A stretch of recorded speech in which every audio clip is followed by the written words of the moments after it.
Libo-libong pamilya na ang lumikas sa Sultan Kudarat matapos ang serye ng lindol. Paalala ng mga otoridad sa mga residente, hindi dapat magpakampante. Yan ang Agenda Weekend Report ni RJ Rosalado. Nagpatupad ng preemptive evacuation ng provincial government ng Sultan Kudarat kasunod ng malalakas na lindol na yumanig sa probinsya.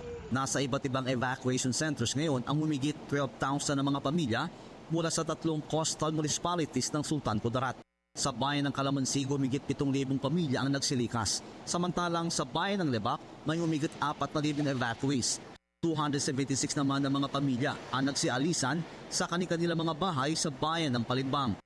Ayon sa PDRMO ng Sultan Kudarat, ang ibang mga pamilya ay voluntaryong nagsilikas dahil sa takot at pangamba dulot ng malalakas na lindol. Wala na pong forced evacuation. Voluntary po talaga sila. Kasi alam na po talaga nila. Kasi sila mismo, sir, pagka nandun ka kasi talaga sa area, iba yung impact niya. Malakas talaga siya. Lalo na pag dun ka din talaga sa may, talaga sa shoreline ka, sa may gilid ng dagat.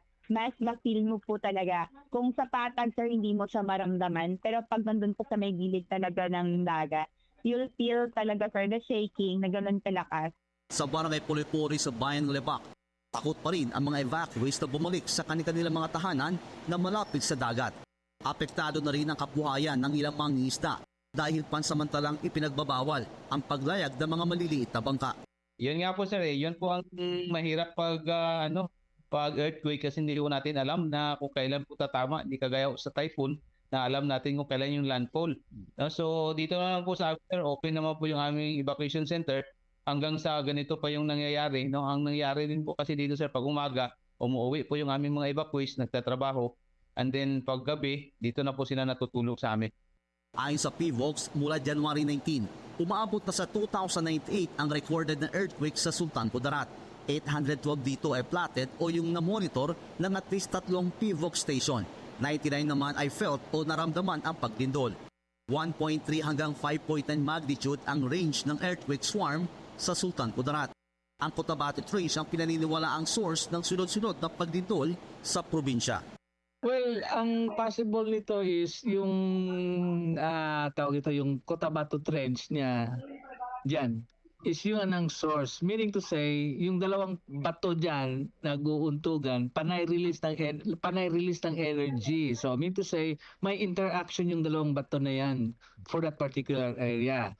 And it just happened na medyo mataas yung number of seismicity is mataas. So, active talaga yung area na yan. Hindi inaalis ng PVOX na posibleng mag-generate pa ng mas malakas na lindol ang paggalaw ng Cotabato Trench. Taong 1976 nang tumama ang isang mapanirang 8.1 magnitude na lindol sa Central Mindanao at Cotabato Trench ang source nito. Ang interpretation niyan is dalawa. Either yung area na yan nagkakaroon ng earthquake swarms because of constantly nagre-release ng energy yung dalawang bato, and the other part of it is it might be a preview for a bigger one. So kaya nga na mahirap talaga to be complacent na yung mga tao dyan, especially kung may mga swarms, because it might lead to a bigger one. Sapat pa sa ngayon ang supply ng relief goods para sa libu-libong evacuees sa probinsya.